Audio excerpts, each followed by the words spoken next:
अस्पताल बनवाया, ना कोई स्कूल बनवाया, ना कोई कॉलेज बनाया, दिल्ली के लोगों के लिए कोई काम नहीं किया। दिल्ली के लोगों ने उनको एक ही काम दिया था कानून व्यवस्था का, उसका भी उन्होंने कबाड़ा कर दिया। आज दिल्ली के लोग डर के माहौल के अंदर जी रहे हैं और खुलेआम दिल्ली की सड़कों पे गोलियां चल रही हैं। तो ना उनके पास कोई नैरेटिव है, वो ये नहीं बता पा रहे उन्होंने 10 साल में क्या काम किया, वो ये नहीं बता रहे कि अगर उन्हें वोट दो तो क्या काम करेंगे। वो केवल केजरीवाल ये केजरीवाल वो गालियां दे रहे हैं, गालियों के बेसिस पे वो वोट मांग रहे हैं। उनके पास कोई सीएम चेहरा नहीं है, उनके पास कोई कैंडिडेट्स नहीं है, उनके पास कोई एजेंडा नहीं है चुनाव लड़ने के लिए। और दूसरी तरफ आम आदमी पार्टी एक पॉजिटिव कैंपेन कर रही है।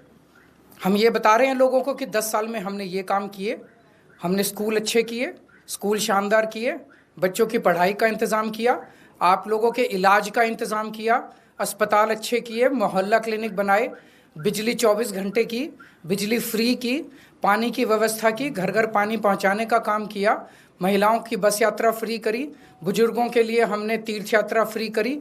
हमने इतने सारे काम किए, इसलिए हम कह रहे हैं हमें वोट दो। आने वाले समय में हम महिलाओं को 2100 रुपये देंगे, बुजुर्गों का फ्री में इलाज कराएंगे, चाहे प्राइवेट हो चाहे सरकारी हो। हम ये काम करेंगे, हमें इन पे काम दो।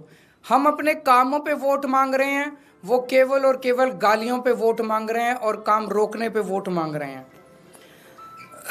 अभी 3-4 दिन पहले हमने 2 योजनाएं चालू की, अनाउंस की।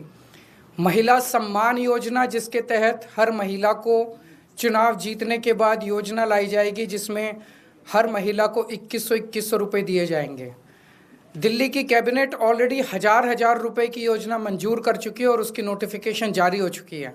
लेकिन मैंने ऐलान किया था कि हम चुनाव जीत जाते हैं तो इसको बढ़ाकर 2100 कर दिया जाएगा।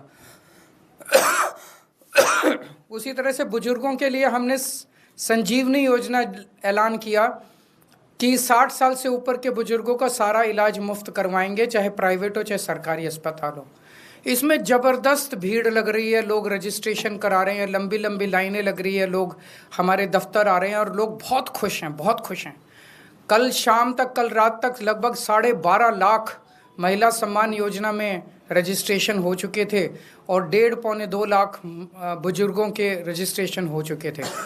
इस सब से बीजेपी बुरी तरह से बौखला गई है।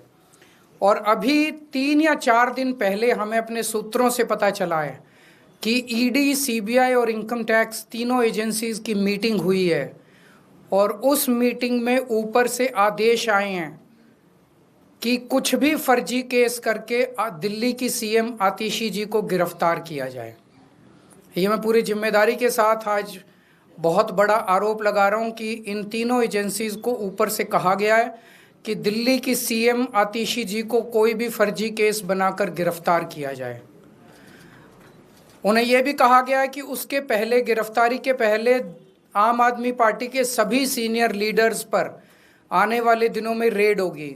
मेरे ऊपर रेड होगी, मनीष जी के ऊपर रेड होगी, फिर से हमारे ऊपर सब पे रेड हो चुकी है। संजय सिंह पे रेड होगी, सौरभ भारद्वाज पे रेड होगी, सतिंदर जैन पे रेड होगी, आतिशी जी पे रेड होगी, हम सब पे रेड कराई जाएगी।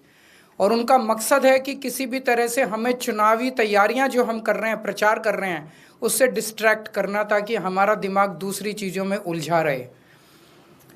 ऐसा भी सुनने में आया, सूत्रों से पता चला है कि ट्रांसपोर्ट विभाग में कोई फर्जी केस तैयार किया जा रहा है आतिशी जी के खिलाफ। और इनका पूरा मकसद है कि ये किसी भी तरह से महिलाओं की फ्री बस योजना जो है वो रोकना चाहते हैं, वो बंद करवाना चाहते हैं ये लोग। तो ट्रांसपोर्ट विभाग में कोई फर्जी केस आतिशी जी के खिलाफ तैयार किया जा रहा है।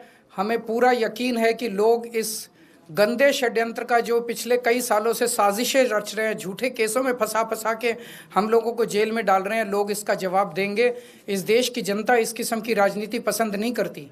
आप अपने काम पे वोट मांगिए। आप ये बताइए कि 10 साल में आपने दिल्ली में क्या काम किए, आने वाले समय में आप क्या काम करेंगे।